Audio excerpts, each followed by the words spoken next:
Sinful Wish Records.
What's up, guys? Welcome back to another episode of SiNTERViEWS. I'm your host, Sin, with Sinful Wish Records, and we're here today with Leo and Shaun from Street Sects.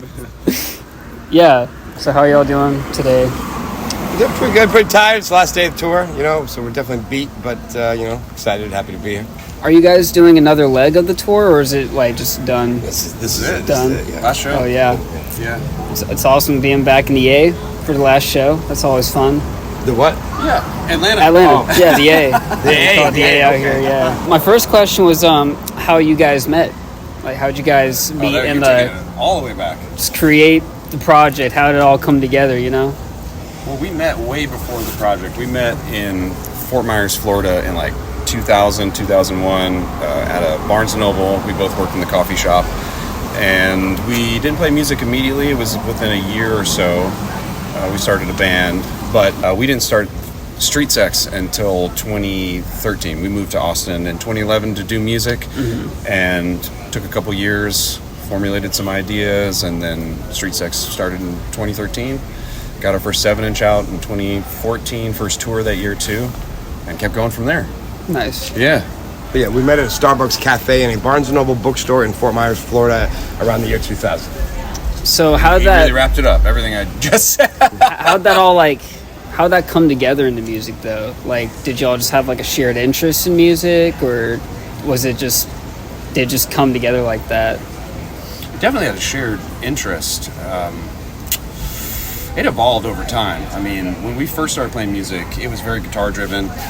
Our first band had more of a Sonic Youth meets the Smiths situation. I mean, we're talking early 2000s, and by the time we got to Austin, I mean, that's just many conversations down the line, many records down the line. Leo wanted to get back to something that was more aggressive. I was still primarily interested in electronic, so we just blended the two.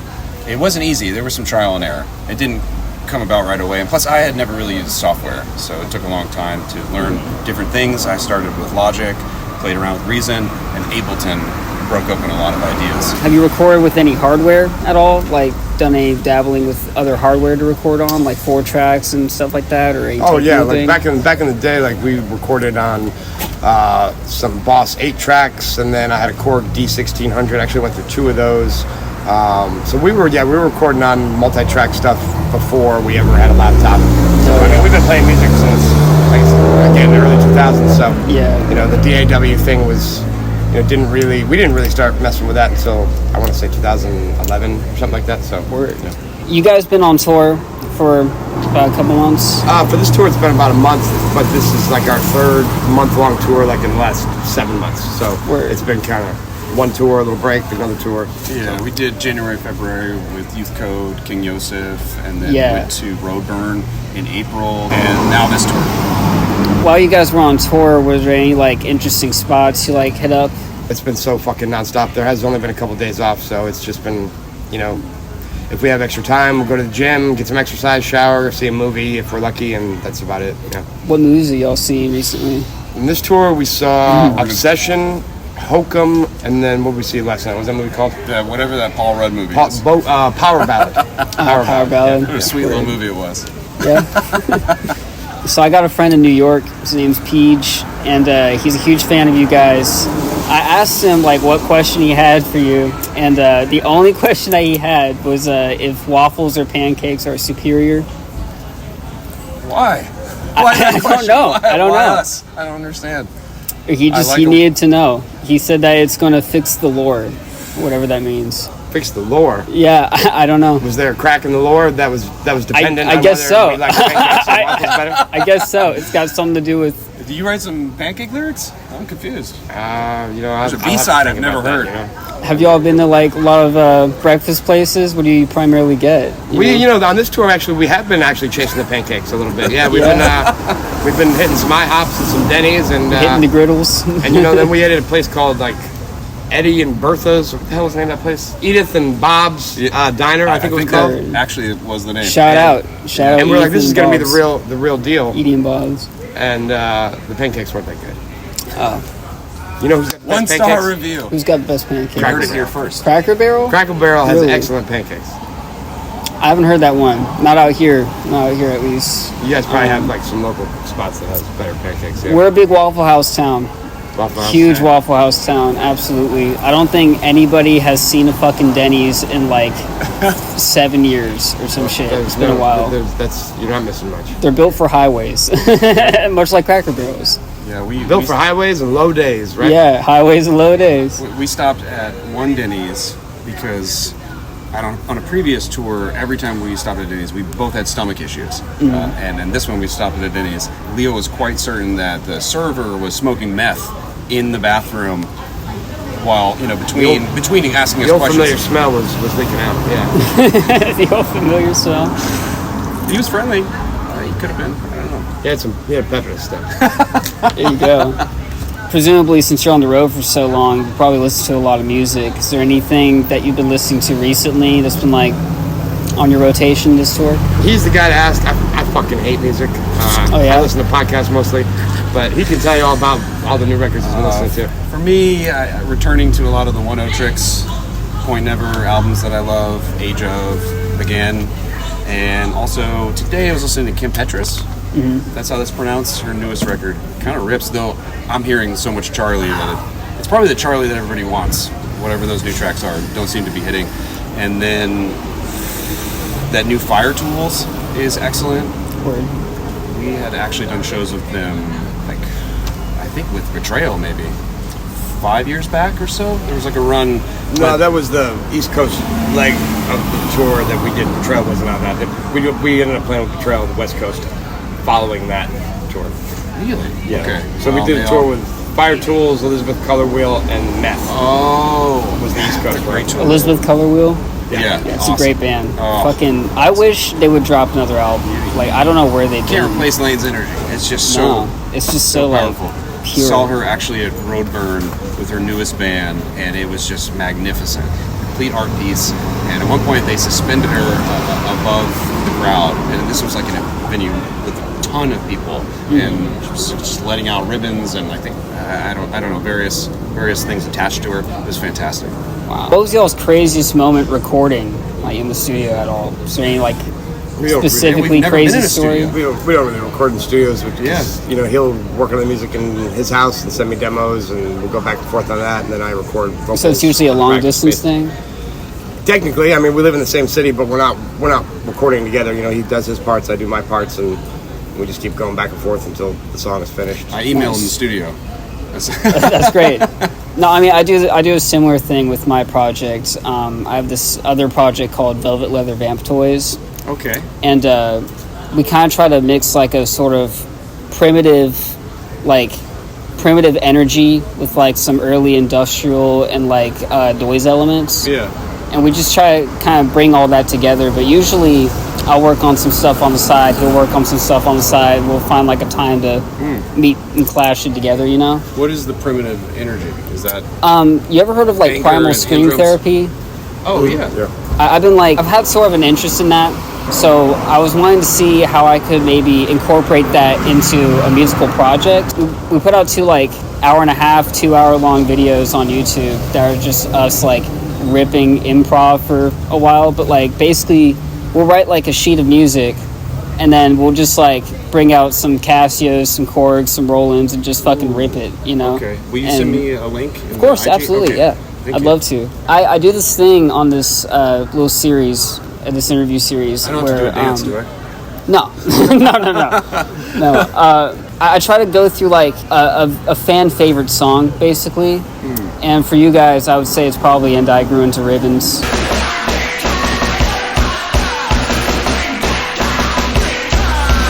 You know, it's a classic track. I was wanting to know, is there any insight you wanted to give us on like the making of that track, like how it came to fruition or anything like that? Maybe you can start because it's so long ago.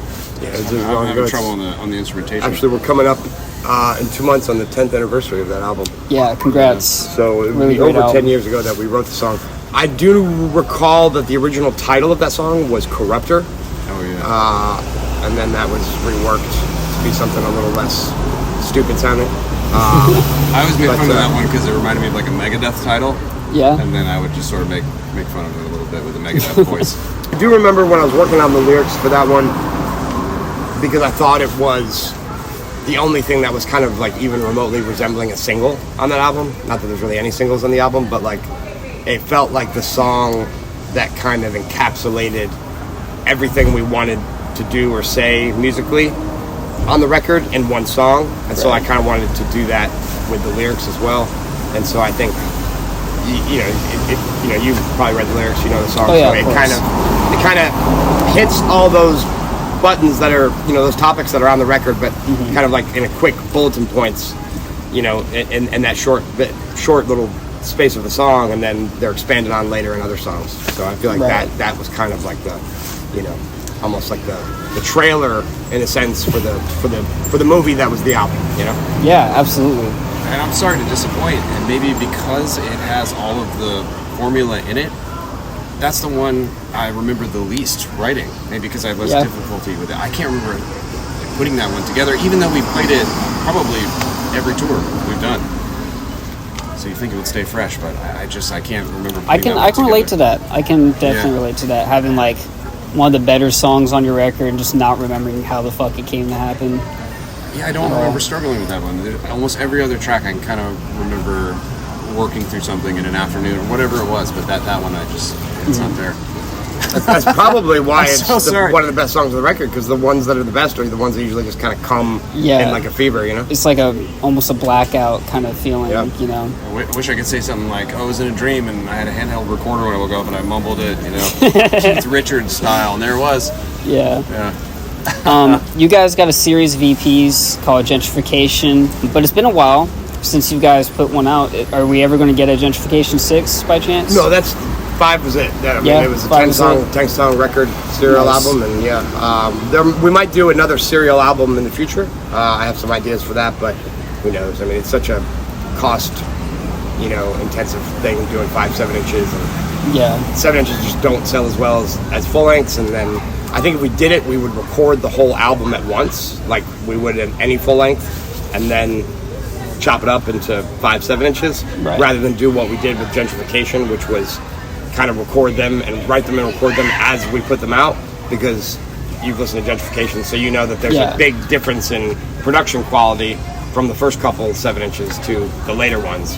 So the idea of it being a serial album, like if you put those 10 tracks together on a record, it's not going to sound consistent. So. No, but it is like a cool evolution though, like hearing it throughout the years, how it like grew into what it was, you know? Because like that all kind of led up into the Kicking Mule, right? And it's like hearing where you guys were in the beginning and then all the way up to 5. It's very like interesting, like the coercion of it all, you know? I guess that's one way to look at it. Yeah. You guys got a new album out, Dry Drunk, really great album. My favorite song, by the way, A Dying Wage. Great track.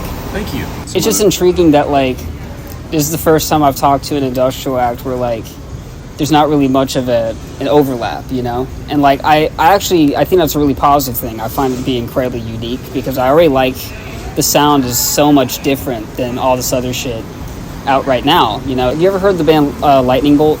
Of course, yeah. I feel like it's got lightning bolt kind of energy, you know? I can see It's that. got- I think we've actually heard that. but it's got very like Ramle kind of like underground nastiness to it, you know. And I really like that overlap. And it's interesting that it sounds more conjectural to like noise rock than it is more like industrial or like electro punk from the 80s and whatnot. And I don't know, I just think it's really interesting that there's like more of an overlap in the noise area, because you know I've been trying to do that myself, and so I find it very inspiring, you know. I'll take it. Yeah.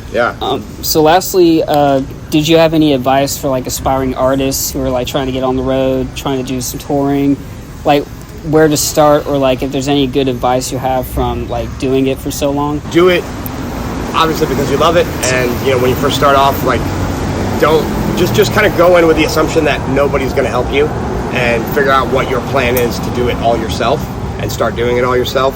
And you know, if you are making music that you love, chances are somebody else will love it too, and then you know people will come along and they'll want to see it grow, and they'll help you out. You know, that's the best thing to do, is imagine what it would look like if you're doing it yourself for the next 5 years. It's kind of what we did when we started off doing the 7 inches, and we were sending our shit out, you know, for reviews, you know, one at a time, and you know, self-booked our first however many tours, and you know, we were fortunate enough where people came along and wanted to help us, you know, after the first couple years of doing it, and but we never expected it, and we never assumed that was going to happen. So Right. I think that's the best thing you can do, is just kind of DIY, you know. Yeah. And I'd say for someone writing music, try not to isolate, so that you can grow in your craft, especially now when you could really be a one-person project in every capacity, with social media and creating stuff and learning and using your analog gear, computer, and never leave the house and never play shows or connect with another person. Then it's very helpful to work with people, to learn new anything, gear or perspectives. Absolutely.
I appreciate it, guys. Thanks so much for the Thanks interview. for wanting to do this. Yeah, thanks. Yeah, Street Sects, listen to Dry Drunk, out now on Compulsion Records. Thank you, guys.